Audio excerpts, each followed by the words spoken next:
अपना गुरु शिव सहित, अपना साहिब, अपना दीदी के चरण में हमारा प्रणाम। रोआ सब अपन लोग के चरण में हमारा प्रणाम।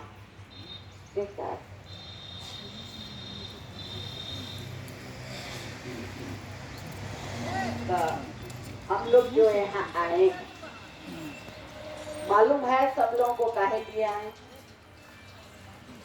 घर से हम लोग चले हैं, चर्चा में चले हैं या संगोष्ठी में या बैठक में, यही सोच के।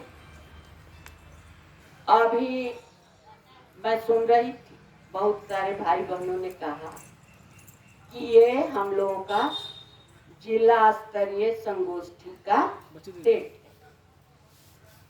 तो पहले तो हम लोग चर्चा सुने हैं, महोत्सव जहाँ ज्यादा लोग जुटते थे, साहब करते थे, तो हम लोग महोत्सव करते थे। हम लोग छोटे पैमाने पर करते हैं तो कहते हैं चर्चा है, सप्ताह में होता है तो साप्ताहिक चर्चा है। लेकिन पहले तो हम लोग समझे कि ये संगोष्ठी क्या है, इसका मतलब क्या है, हम लोग काहे लिए यहाँ जुटे। संगोष्ठी शब्द बना है दो शब्दों के मेल से, सम जोड़ गोष्ठी। सम माने बराबर और गोष्ठी माने बैठ के बातचीत करना। तो संगोष्ठी का मतलब होता है सम जोड़ गोष्ठी, यानी बराबर लोगों की बातचीत, बराबर लोगों की बैठक। अब हम आप किस चीज में बराबर हैं, किस चीज में हो सकते हैं?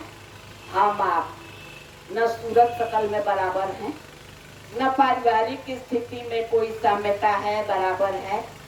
हमारे आपके कपड़े भी अलग अलग हैं, हमारे आपके खान पान की पसंद भी अलग अलग। तो फिर समता कहाँ है, बराबरी कहाँ है? समता एक चीज में है, यदि नहीं है तो होना चाहिए जो लोग भी संगोष्ठी में आते हैं वही आने के अधिकारी, कि एक चीज में हम लोगों की बराबरी हो सकती है। हम बराबर हैं इस चीज में कि हम आप सभी चाहते हैं, दिल से चाहते हैं कि सभी लोग हमारे आपके गुरु शिव से जुड़े। हम लोगों को तो जुड़े का भी अर्थ नहीं मालूम, जुड़ने का अर्थ भी नहीं मालूम। हम लोग केवल घोषणा कर देते हैं तो सोचते हैं कि लोगों को जोड़ दिए, लोग जुड़ गए। तो हम लोगों का सबका मन बराबर हो जाए। कैसा? साहिब जैसा। साहिब क्या लिखे हैं? मुझ में मानव चेतना के अभ्युदय की जिद है। मानव चेतना, इसको ठेठ भाषा में, आसान भाषा में समझिए, यानी मनुष्य की सोच। अभ्युदय माने उन्नति। मनुष्य की सोच इतनी ऊंची उठ जाए, इतनी उन्नति हो जाए कि वो बिल्कुल शिव जैसा सोचे। शिव जैसा यानी सबों के कल्याण के बारे में सोचे। और सबों का कल्याण कैसे होगा? जब वो शिव से जुड़ेगा तब। तो साहब की तो ये जिद है, किताब में लिख के हैं। हम लोग भी चाहते हैं, जो लोग भी, कि हर मानव की चेतना इतनी ऊंचाई पर जाए, वही लोग आते हैं संगोष्ठी में, वही लोग आने के अधिकारी हैं। उन्हीं लोगों की सोच तो एक जैसी है। बस ये मेरी अर्जी है, मैं वो हो जाऊं जो तेरी मर्जी है। आप लोगों ने भी शायद सुना होगा, बड़ा प्यारा भजन। ये मेरी अर्जी है, मैं वो हो जाऊं जो तेरी मर्जी है। तो साहब की तो यही मर्जी है कि हम आप सब यही सोचें कि लोगों की चेतना इतनी ऊंची उठे, इतनी ऊंची उठे कि वो शिव की तरह सोचे, यानी सबों के कल्याण के बारे में सोचे। और उसका एक ही उपाय है कि सभी लोग शिव से जुड़े। जब शिव से जुड़ेंगे तब न शिव जैसी सोच होगी। अच्छा, हम लोग सोचते हैं ना कि हम लोग किसी को बता दिए तो हमारा काम खत्म हो। देखिए, हम लोगों को क्या करना है ये भी हम लोगों को अभी समझ में नहीं आया। हमको जैसे साहब ने बताया, जो समझाया, और साहब को जैसे महादेव ने समझाया, वो दोनों बात हम लोगों को मालूम होना चाहिए। साहब से जब महादेव ने कहा क्या करते हो, साहब ने कहा मैं लोगों को शिव का शिष्य बनाता हूं। महादेव ने कहा जो तुम करते हो लोगों से करने के लिए कहो। महादेव ने तो नहीं कहा कि चर्चा करने के लिए कहो। साहब शिव का शिष्य बनाते थे तो महादेव का आदेश हुआ कि जैसे तुम बनाते हो वैसे ही लोगों को कहो कि लोग शिव के शिष्य बनाए। आदेश ये है, हम लोगों को शिव का शिष्य बना। तो ये तो बहुत बड़ी बात है, बहुत बड़ी बात है। साहब को महादेव ने समझा। हम लोग कहाँ से शुरुआत करें? साहब तो हम लोग नहाए न हो सकते हैं, कोई नहीं हो सकता।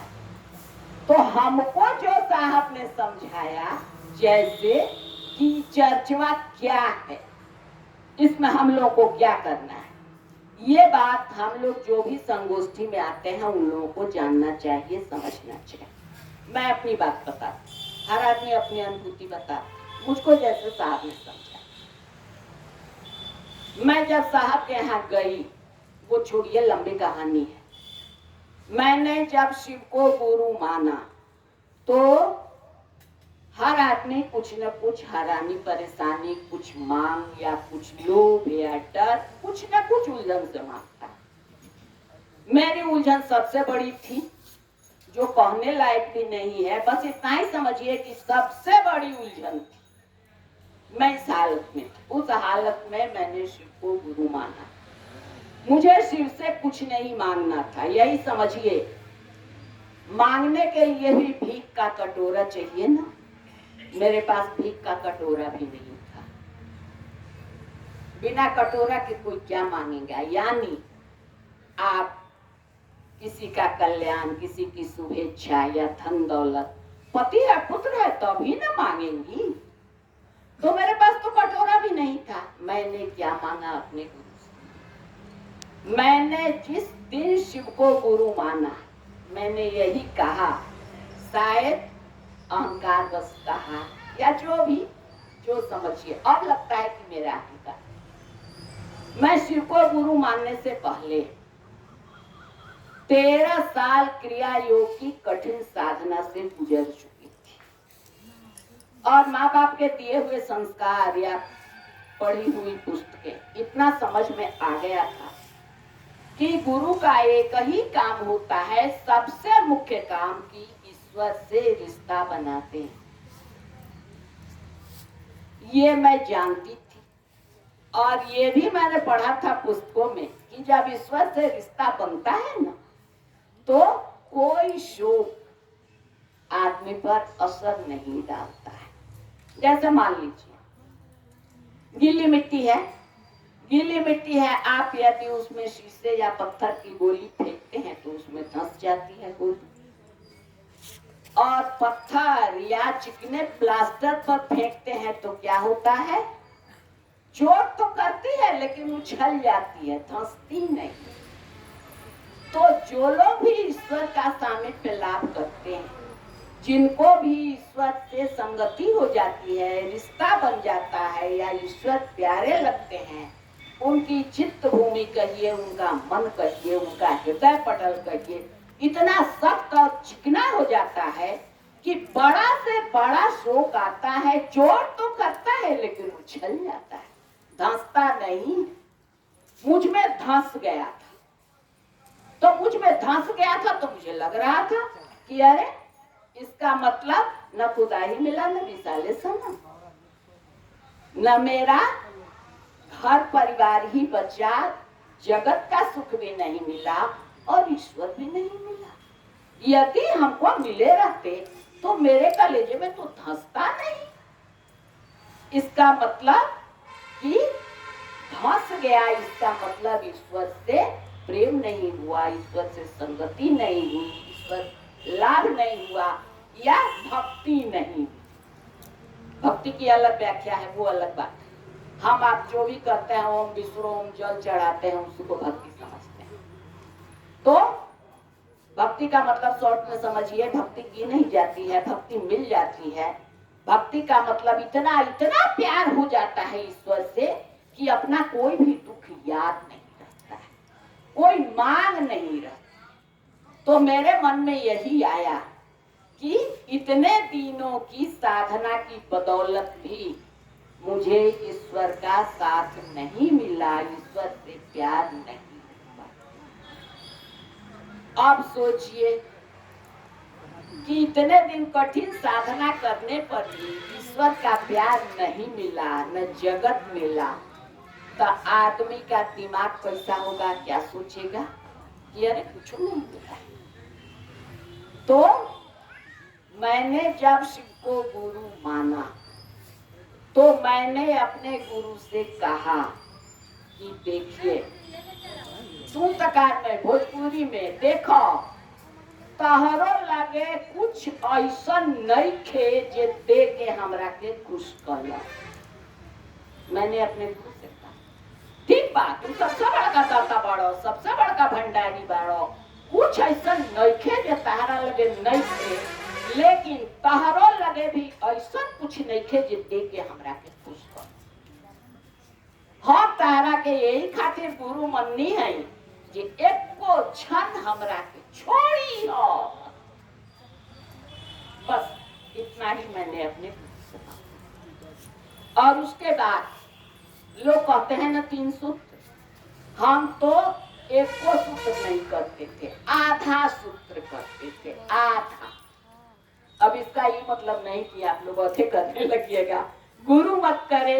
मेरे साथ जो परिस्थिति थी वो मेरे किसी भाई बहन के साथ क्या किसी गैर आदमी के साथ भी नहीं आए वो स्थिति। गुरु ऐसा किसी के साथ नहीं कर। तो मुझे ना नींद आती थी ना भूख लगती थी, एकदम बेचैन मैं रात भर छत पर टहलती थी, कभी पान खाती थी, कभी चाय पीती थी, और रात भर बस यही कहती थी हे गुरु दया, हे गुरु दया करो। बस यही सूत्र मैंने किया है और कुछ। उस समय मेरे दिमाग में न कोई मांग थी, कुछ नहीं, बस इतना ही, हे गुरु दया। क्यों ऐसा कहते थे? क्योंकि जब भी मेरी नींद लगती थी, यदि कभी एक झक लग जाए तो उसमें हम देखते थे कि हम पागल हो गए हैं और हमको बड़ी बेड़ी में हमारे घर का लोग जकड़ दिया है, हमको कटोरा में खाना दिया जा रहा है और हम कटोरे की तरह हाथ बढ़ाते हैं तो जंजीर बनती है, लेकिन माने मुझको लगता था कि अब मुझको पागल होना ही है। जब ये देखते थे तब उसके बाद कहना शुरू करते थे हे गुरु दया करो, हे गुरु दया। दिमाग में और कुछ नहीं करता। कभी सोचते थे कि आंख बंद करके गुरु को ही याद करें, टहलते टहलते थक गए, आंख बंद करके सामने महादेव की तस्वीर है, दीवार में उस समय साट गए थे हमारे पर, कुर्सी पर बैठ के उधर देख रहे हैं। उसी में कभी झक लग गई तो लग गई, तब देखते थे कि मेरे सामने मेरे जवान बेटा का इकलौता 30 साल का जवान बेटा, उसकी लाश रखी हुई। मैं एक ही बार आंख खोलती थी और कहती थी कहाँ चल गई रहा जे आ गई हो, तू काहे हमरा के छोड़ के जाता है। इस स्थिति में मैंने गुरु, तो हम आप भले आपकी जो भी परिस्थिति है, मैंने इसलिए सुना है, इतना तो हम आप सभी कह ही सकते हैं, इतना तो मान ही सकते हैं कि एक क्षण भी मुझे छोड़ना, एक को क्षण हमरा के छोड़ के जाई हो मत।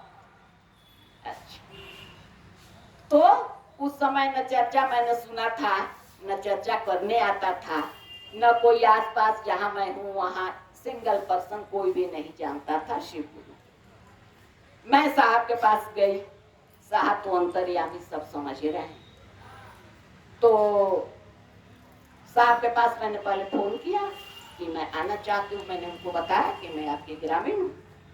साहब ने पहचान लिया। मैं जब गई तो साहब के पास जब बैठी बहुत सारे लोग थे, उसमें हम कैसे क्या कहें। तो मैंने कहा हम लोगों से अधिकतर अधिकतर क्या हमेशा है, साहब भोजपुरी में ही बात। तो कहे कि साहेब हमार पास्ट हमार पीछा नहीं थे छोड़ा, यानी वही सब जो आ जाता था, जाके कहते थे महादेव को कहाँ चल गई छोड़ के जे आ गई लो। तो साहब से भी कहे, साहब ने केवल इतना कहा कि ठीक है आप अपने यहाँ चर्चा शुरू करिए। देखिए अभी जो लोगों को विश्वास नहीं होता है, लोगों का दोष नहीं। मैं तो इतनी दिमागी लाल कहिए, तरकी कहिए कि जब साहब के यहाँ जाती थी और साहब लोगों को कहते थे ना जाइए चर्चा करिए, जाइए लोगों को अपने गुरु से जोड़िए, जाइए लोगों को शिव से जोड़िए, तो मैं आके अपनी बहन से कहती थी कि क्या बात हुई। हर रोग का एक ही इलाज, हर रोग का एक ही इलाज। जो कोई अपना प्रॉब्लम बताता है तो कहते हैं जाइए चर्चा करिए, ये क्या बात हुई। मुझे थोड़ा भी विश्वास नहीं, लेकिन मुझको कहा साहब ने कि जाइए आप अपने यहाँ विधिवत चर्चा शुरू करें। उस समय मेरा जीवन स्तर था कि मैं फर्स्ट फ्लोर पर रहती थी या अभी भी रहती हूँ।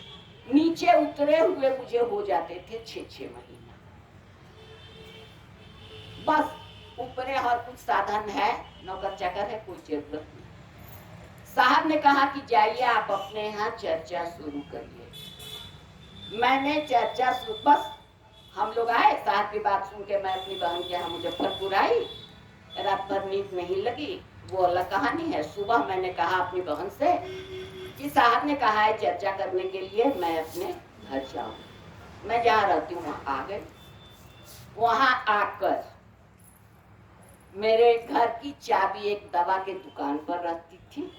मैंने वहां जाके कहा कि देखिए भैया मेरी चाबी दीजिए और मेरे यहाँ चर्चा। देखिए आदेश यदि हमें आप में धस जाए तो क्या कुछ हो सकता है। अब कुछ नहीं सोच रहे हैं, केवल इतना याद है कि साहब ने कहा है आप अपने यहाँ विधिवत चर्चा शुरू करिए। मैंने उनसे चाबी मांगी और उनको मैंने कहा कि भैया मेरे यहाँ चर्चा है। वो कह रहे हैं कहिया। हम कहे कि आज के बेरा से, हम कहे अभी, जबकि वहां कोई नहीं है मेरे सिवा, कोई जानने वाला नाम लेवा भी नहीं। तब कह रहे हैं कि और सब पंथाई में तो साप्ताहिक होता है तो कोनो एगो दिन धो दी। मैंने उनसे कहा ना हमरा यहाँ रोज रउआ बुझाता जो रोज होई तो रोज आवे के पड़ी, मत आवे रउआ हम अकेले। और मैं आई चाबी लेके, मैंने घर खोला। मेरी बहन ने एक टुकड़ा आम दिया था। वो आए, उनके बगल में कपड़े की दुकान पर अभी भी है गुरु भाई। बस हम लोग 3 आदमी से तत्क्षण मैं उतरी हूँ बस से, अपने घर में गई हूँ और बस घर में गई हूँ तो बिहारी को लेते गई हूँ, वही गुरु भाई जिसके यहाँ चाबी थी, और चर्चा शुरू हुई है। उसके बाद देखिए कैसे समझाते हैं साहब, इसके लिए इतनी लंबी कहानी कहनी पड़ी। उसके बाद जब मैं गई साहब के यहाँ, तब साहब क्या कह रहे हैं, तब चर्चा होता। हम कहे जी होता। उसके बाद जब गए, करीब करीब हफ्तावारी हम लोग चले जाते थे। उस समय साहब जॉब में थे, आउटिंग में जाते नहीं थे। एगो बस संडे, तो हम लोग चले जाते थे शनिवार को हाफ टाइम के बाद, और शनिवार को रात में चर्चा सुनने, रविवार को दोनों शाम सुन के और रात को हम लोग वहां से चल लेते। मेरी बहन साथ में रहती थी। उसके बाद गाड़ी उड़ी है, वहां से हम लोग चलते थे। कह रहे हैं तब काम होता। देखिए ध्यान दीजिए, पहले गए तो पूछे कि चर्चा होता, हम कहे जी होता। उसके बाद गए तो कह रहे हैं तब काम होता, हम कहे जी होता। उसके बाद गए तब क्या कह रहे हैं? अच्छा ये बताई कितना लोग के ऐसन बना देले बानी जे लोग के समझा दे। समझ में आया हम लोगों का काम क्या है? हम लोगों से क्या करवाना चाहते हैं साहब? बैठक है या संगोष्ठी है, इसलिए इसको समझना जरूरी है कि साहब क्या चाहते हैं हमको जैसे साहब ने समझाया, हम कैसे नहीं चाहेंगे कि मेरे सारे भाई बहन का समझ। पहले चर्चा होता जी, काम होता जी। अच्छा ये बताई कितना लोग के ऐसा बना देले बानी जे लोग के समझा दे। साहब को लगा कि काम पूछे हैं तो पता नहीं कमवा समझ रही है नहीं, तो क्या काम है कि कहीं बता दे। अच्छा तो इतनी बात बताने के लिए कि साहब हम लोगों से क्या चाहते हैं। हम लोग आए हैं संगोष्ठी में या बैठक में, हम लोगों को तो कम से कम ये बात समझना है कि हम लोगों को समझाने वाले बहन भाई की फौज खड़ी करनी है। केवल चर्चा कर देना ही हम लोगों की जिम्मेवारी नहीं है। और एक बात, साहब ने अभी जो हो रहा है उस पर हमको नहीं खैर बात करना है, लेकिन फिर भी साहब की बात हमको समझनी, आप लोगों को समझनी कि जो लोग भी जा रहे हैं रांची या जहां भी जा रहे हैं वो उनका मैटर है। साहब कहते हैं देखिए शरीर का मिलना कोई मिलना नहीं होता है। लोग तो दीवार से गुलदस्ता से गमला से मिलने जा रहे हैं। हे महादेव, साहब क्या कह रहे हैं सुनिए, शरीर का मिलना कोई मिलना नहीं होता है।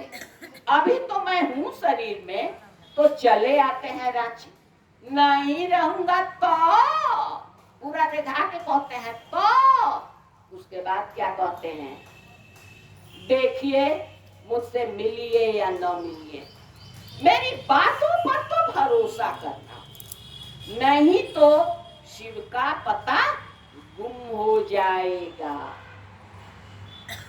साहब की दया कि साहब की बातों पर मेरा भरोसा हुआ, मेरी कोई खूबी नहीं।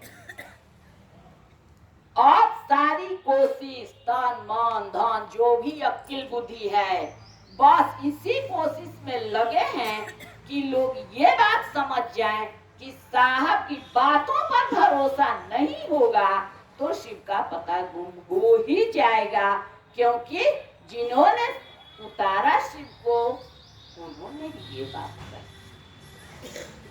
मेरी बातों पर तो भरोसा करना होगा, नहीं तो शिव का पता गुम हो जाएगा। ये साहब ने ही नहीं कहा, ये हर गुरु ने कहा है। और साहब भले कहते हैं कि हम गुरु नहीं हैं, लेकिन सूत्र तो हम लोगों को साहब से मिला। गुरु वाली तो सारी जिम्मेवारी साहब लिए हैं। अभी कोई भैया बात कर रहे थे मच्छिंदर बाबा के बारे में, तो साहब कहते हैं जो पूर्ण शिष्य होता है वो पूर्ण गुरु भी होता है। समझिए शिष्यता क्या है, वो पूर्ण गुरु हो गया। तो मच्छिंदर बाबा का नाम तो आप लोग सबको जानते हैं। गुरु की बात पर भरोसा पर ये हम घटना सुना है, कथा कहानी नहीं है, सच्ची घटना है। मैंने गोरख गाथा उनकी जीवनी है बाबा गोरखनाथ की, उसमें मैंने पढ़ा। तो मच्छिंदर बाबा के शिष्य थे बाबा गोरखनाथ। देखिए मच्छिंदर बाबा का नाम बहुत कम लोग जानते हैं, बहुत कम लोग जानते हैं, लेकिन गोरखनाथ बाबा के नाम पर तो पूरा शहर है। कौन नहीं जानता है देश विदेश गोरखपुर को? अच्छा, वहां मंदिर भी है बाबा गोरखनाथ की। ये क्यों हुआ? काहे गुरु से ज्यादा लोग शिष्य को जान रहे हैं? बस केवल केवल एक ही कारण है कि उस शिष्य ने गुरु की बातों का ऐसा भरोसा किया कि उसके लिए प्राण भी देने को तत्पर थे। तो एक बार दोनों गुरु चला जा रहे थे, मच्छंदर बाबा गोरखनाथ बाबा जा रहे थे। बड़ी कड़ाके की गर्मी थी, धूप थी। दोपहर में एक पेड़ के नीचे आसन जमा किए मच्छंदर बाबा और कह रहे हैं गोरखनाथ, बेटा गोरख, बड़ी कस के भूख लगी है रे, जा कुछ भिक्षा ले आ। चल देते हैं गोरखनाथ बाबा गांव में एक जगह कहीं भोज भात है, देख रहे हैं यहाँ बहुत लोग खा रहे हैं, चलो यहीं से मांग लेते हैं। जाके दरवाजे पर आवाज लगाते हैं, माँ माँ भिक्षा दो। एक महिला निकलती है, थाल में पूरा खाना सजा के लाई है। इनके पास तो बस एक तुमड़ी है, तुमड़ी आप लोग समझिए रहे। अब उसी तुमड़ी में सब खाना पूरा भर लेते हैं, उसमें दही बड़े भी बने थे। लेके आते हैं गुरु जी के पास, रख देते हैं तुमड़ी।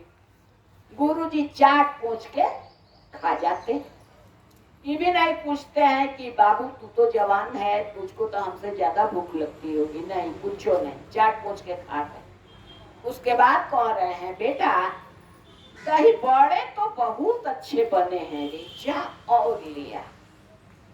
गए हैं फिर तुमड़ी लेके धो धा के, जाके फिर पुकारते हैं, माँ माँ। आती है, माँ मेरे गुरु जी को दही बड़े बहुत पसंद आए हैं, थोड़े और दे। थोड़ा कम बनाती है, अच्छा तो नहीं लगता है लेकिन दे दे। लेके आते हैं, फिर गुरु जी सब चाट जाते हैं। कहते हैं, बेटा गोरख अभी मेरा मन नहीं भरा रे, जा थोड़े और बड़े ले आ। फिर जाते हैं तो उसको उम्मीद थी उस औरत को कि फिर आएगा।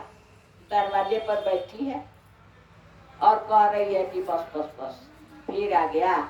मैं जानती थी, बहुत बहुत मिन्नत करते हैं कि माँ मेरे गुरु जी को बहुत पसंद। अब लगती है गलियाने, अरे लगता है इनके गुरु जी कमा के धर गए। मांगना है भीख, भीख मांग के पेट भरना है और पसंद की चीज चाहिए, तोरे माल चाहिए। इनके गुरु जी को दही बड़े चाहिए, लगता है इनके गुरु जी कमा के रख गए। अभी अभी निकल। बहुत बहुत बेचारे, बहुत आरजू मिन्नत की। तीसरी बार है, एक बार भिक्षा मांगने गए हैं, फिर दोबारा गए हैं, तीसरी बार की बात। खैर बहुत बोल क्या कहती है कि अब आना नहीं, अब यहाँ डंडा रखते हैं, अब आएगा तो तेरी पिटाई करेंगे। लेके जाते हैं, रखते हैं, गुरु जी खा जाते हैं। फिर कहते हैं, बेटा गोरख अभी मेरा मन नहीं भरा, जा और ले। फिर जाते हैं, वो देखती है, समझ जाती है, डंडा उठाती है, आ गया ना, मैं तो समझ रही थी तू फिर आ गया, अब तो मैं दूंगी ही नहीं, डंडा से तुम्हारी खबर। माँ मेरे गुरु का आदेश है, मैं बिना बड़े लिए नहीं जाऊंगा। अरे यार इतना जोर जबरदस्ती, इतना अधिकार तू कमा के रखा है कि तेरा गुरु कहता है इनके गुरु का आदेश है। बाप रे भाई, बिना लिए देखती हूँ कैसे तुम ले लेता है। तब कहते हैं, माँ इसके बदले आप चाहे मुझसे जो मांग लो, लेकिन मैं बिना बड़े लिए नहीं जाऊंगा। तब और गुस्सा जाती है, अपने तो भीख मांग के खा रहा है और इतनी लंबी लंबी बात कहता है, इसके बदले चाहे जो मांग लो। रे भीख मांगा तू कहाँ से देगा रे, क्या दे सकता है। तब कहते हैं, माँ मांग कर तो देखो। देखिए गुरु का आदेश, माँ मांग कर तो देखो। तब कहती है कि ठीक है, जो मांगेंगे वो देगा। तो हाँ माँ मैं दूंगा, तो अपनी एक आंख निकाल के देना। तो देती हूँ मैं बड़ा। तुरंत कमर में खोसे हैं त्रिशूल, निकालते हैं एक हाथ से ऐसे ले जाते हैं, एक से ऐसे करते हैं, हाथ पकड़ लेते। तब कहती है बाल योगी, अभी मात्र 17-18 साल के, थोड़ा थोड़ा पूछा है, बाल योगी मैंने तुम्हें पहचाना नहीं, जब तुम ऐसे हो तो तुम्हारे गुरुदेव कैसे हो? मैं भी उनके दर्शन करना चाहती। उसके बाद वो भोजन सजा के बाबा गोरखनाथ आगे आगे पीछे पीछे वो गुरु जी के पास जाते हैं लोग। जैसे पहुंचते हैं गुरु जी तो मुस्कुरा रहे हैं, साथ जो कहते हैं पूर्ण शिष्य पूर्ण गुरु होता। जब वहां पहुंचते हैं तो मच्छिंदर बाबा तो मुस्कुरा रहे हैं। ये महिला कहना चाहती है, पूरी कहानी सुनाती है कि ऐसा ऐसा हुआ है। मुस्कुरा के कहते हैं कि मुझे सब मालूम। और उसके बाद कहते हैं गोरखनाथ से, बेटा गोरख अब तू पूर्ण हुआ, अब तुम्हें मेरी कोई जरूरत नहीं है। जा पूरी धरती पर अलख जगा और लोगों को अलख निरंजन से जोड़। अलख जगा क्या है? अ माने नहीं, लख माने लखना, जो नहीं दिखता है उसको जगाना। यानी हम लोग जो कहते हैं जागो जागो महाराज, यही अलख जगाना है। ये उनकी भाषा थी, हमारे दीदी और साहब की भाषा है जागो जागो। ये हम लोग अलख जगाते हैं, जो नहीं दिखता है, और माने नहीं, लखना माने दिखना, उसको जगाते हैं हम।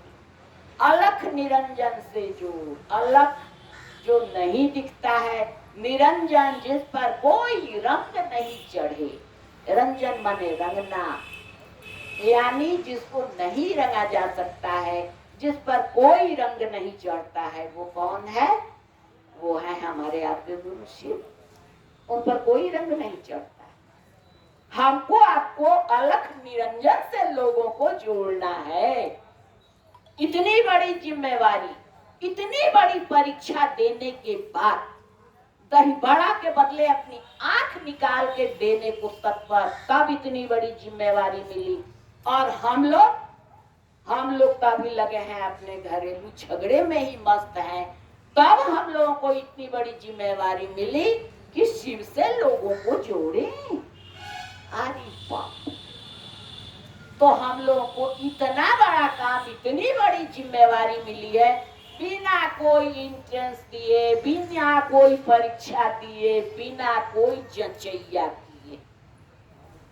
तनी मनी बात है, लेकिन हम लोगों को समझ में नहीं आ रहा। अब इसमें बहुत सारी बात आ रही है। आए हैं हमारे श्रेष्ठ गुरु भाई उदय गुरु भाई। बहुत लोगों के मन में बहुत सारी शंकाएं हैं कि संस्था हम लोगों की अलग क्यों बनी, क्या है, बहुत सारी बात है। उसमें भी जिम्मेवारी की बात की है। साहब की बात पर भरोसा हम लोग किए हैं, जिम्मेवारी लिए हैं। हालांकि वो तो सबको दिए हैं, लेकिन जिन्होंने जिम्मेवारी समझा, जिन्होंने उनकी बात पर भरोसा किया, उन लोगों ने बनाया। क्या मजबूरी थी और कैसे जिम्मेवारी वहन हो, इसके लिए वो आएंगे, समझाएंगे। अब चलते चलते फिर आप लोगों से एक बात पूछते हैं। आप लोग यहाँ जितने आए हैं, सबको कुछ न कुछ तो मिला है ना? गुरु मानने के बाद आप लोगों के मन में आता है कि नहीं कि हम भी कुछ दें अपने गुरु को? आता है तो हाथ उठाइए। तो ठीक, बहुत अच्छी बात। तो हम आप तो जानते नहीं है क्या दे सकते हैं, क्या दे सकते हैं, हम लोग के पास है क्या? तो हम लोग अपने आप को तो दे सकते हैं। हम आप जो कहते हैं कि शिव को गुरु बनाना है, पहले तो ये दिमाग से निकालिए, गुरु बनाना नहीं है। वो ऑलरेडी गुरु हैं, जब से सृष्टि है तब से हैं। उनको अपना गुरु बनाना, गुरु नहीं बनाना। अपना बनाना। और अपना बनाने के लिए कौन सा रास्ता है? शिष्य बनना, शिष्य बनना। और जो देने का मन कर रहा है, देखिए किसको देने का मन करता है? जिससे हम आप कृतज्ञ होते हैं कि बहुत कुछ पाए हैं, तभी ना देने का मन करेगा। हमारा आपका मन जल्दी कृतज्ञ नहीं होता है। कम से कम सुबह उठते हैं उस समय, रात को सोने के समय ऊपर से तो इतना कह सकते हैं कि हे शिव, हे साहब, हमको आपने बहुत कुछ दिया। सबसे बड़ी चीज कि मेरे जीवन में गुरु शिव मिल गए। ये एहसान हम कितने जन्म ले नहीं चुका सकते हैं। इसके लिए हम बहुत कृतज्ञ हैं। कम से कम मुंह से तो कह सकते हैं। कहते लोग कहते हैं ना, एगो झूठ 100 बार बोलिए तो सच हो जाता है। तो सच है ये, इतना कहिए। अब मेरे सामने जो भी कष्ट, ये खत्म, जो भी कष्ट मुसीबत आ रहा है, ये मेरा ही किया धरा है। और मेरा ही किया धरा है तो क्या है? आप सबसे तो बड़े गुरु हैं, आप कुछ भी कर सकते हैं। अब क्षमा कर, अब क्षमा, इतना तो कर सकते हैं। इसमें तीनों बात हो गई ना, कृतज्ञता ज्ञापन, अपने गलत दोस्त की स्वीकृति और क्षमा भी मांग लिए। तो इतना कम से कम कहने की आदत डालिए। जिज्ञासा बनी। अच्छा, जिज्ञासा। हेलो। हाँ, कुछ लोगों का कहना है दीदी कि गुरु भाई गुरु बहन को दया, नमन, चर्चा के अलावा रांची मुख्यालय जाना जरूरी भी है क्या? इस पर जो है अपना विचार देने का प्रयास करें। देखिए, अभी तो मैं वही बात कह रही, साहब ने क्या कहा। अभी हम लोग बात किए ना कि साहब कह रहे हैं कि शरीर का मिलना कोई नहीं मिलता है। कहीं कहीं लोग वकालत करते हैं कि वहाँ साहब रहे हैं तो वहाँ ऊर्जा है, वहाँ जाना चाहिए और उन लोगों से मिलना चाहिए जो अभी वहाँ हैं। साहब ने कहा अंतिम संगोष्ठी में, कैसे नहीं लोगों को समझ में आ रहा है। साहब ने जाते जाते 28 तारीख की बात है, 30 को तो साहब एडमिट हो गए हैं। उसके बाद तो साहब कुछ बोले नहीं, उसमें नहीं। तो साहब ने कहा कि 2 दिनों की संगोष्ठी आज समापन की ओर है। फिर कहते हैं समापन कहें या शुरुआत। नीचे लोग बैठे हैं, उसमें हम लोग भी थे अंतिम संगोष्ठी में। तो लोग नीचे से बोले कि शुरुआत। तब कह रहे हैं साहब, हाँ शुरू तो अब होगा, क्योंकि आप रांची से विदा हो रहे। अब इसमें क्योंकि लगाने का क्या मतलब है, नहीं समझ में आ रहा है। आगे वाली बात का रिजल्ट पीछे वाले पर जब निर्भर होता है, वहां साहित्य में, भाषा में क्योंकि लगाते हैं। जैसे हम कहें कि ये बचवा फेल करेगा क्योंकि पढ़ता नहीं, यानी पढ़ता नहीं है इसलिए फेल करेगा।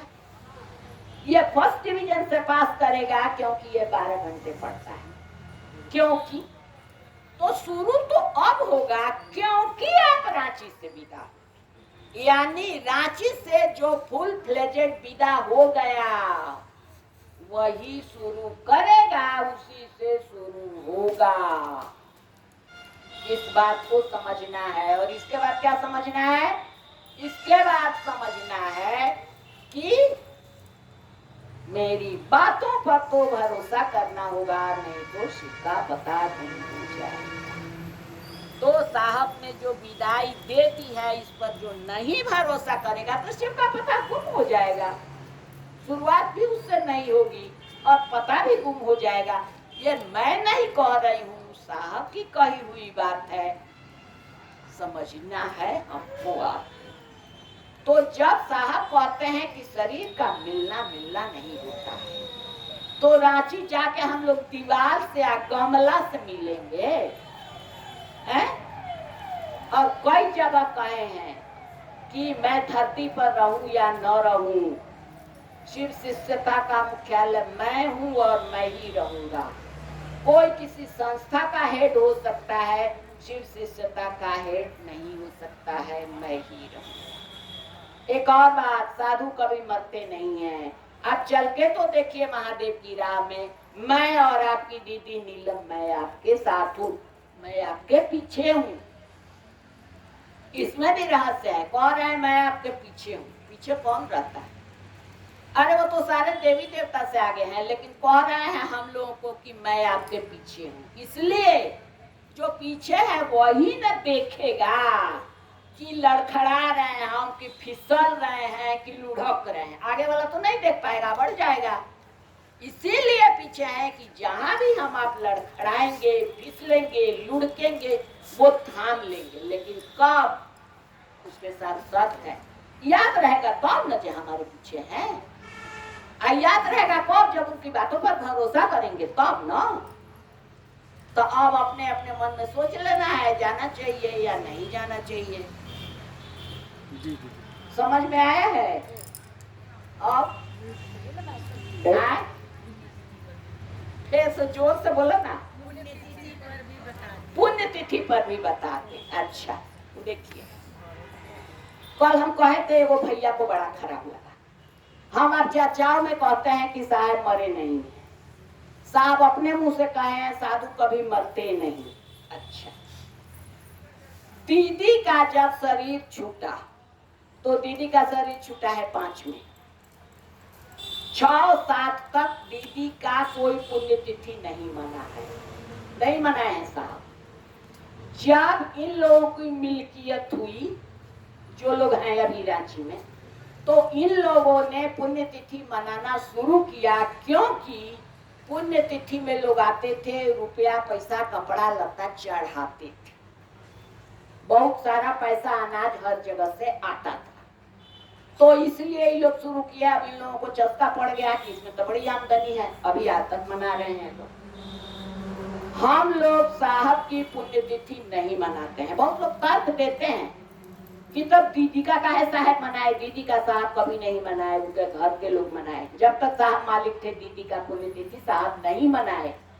लेकिन ये कितने लोग जानते हैं? हम लोग तो वहां के डेली के पैसेंजर वर्षों से इसलिए जानते हैं।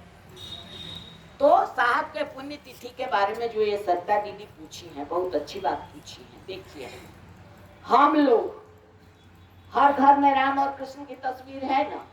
हर घर में है। अच्छा, राम के बारे में मालूम है ना? सतयुग में जल समाधि लेके शरीर छोड़े, कृष्ण को व्याधा का तीर लगा तो शरीर छोड़े। अच्छा, हर घर में राम और कृष्ण की तस्वीर है। हम लोग मनाते हैं पुण्यतिथि? मनाते हैं? नहीं मनाते हैं। हम लोग मानते हैं कि मर गए? नहीं मानते हैं। क्यों?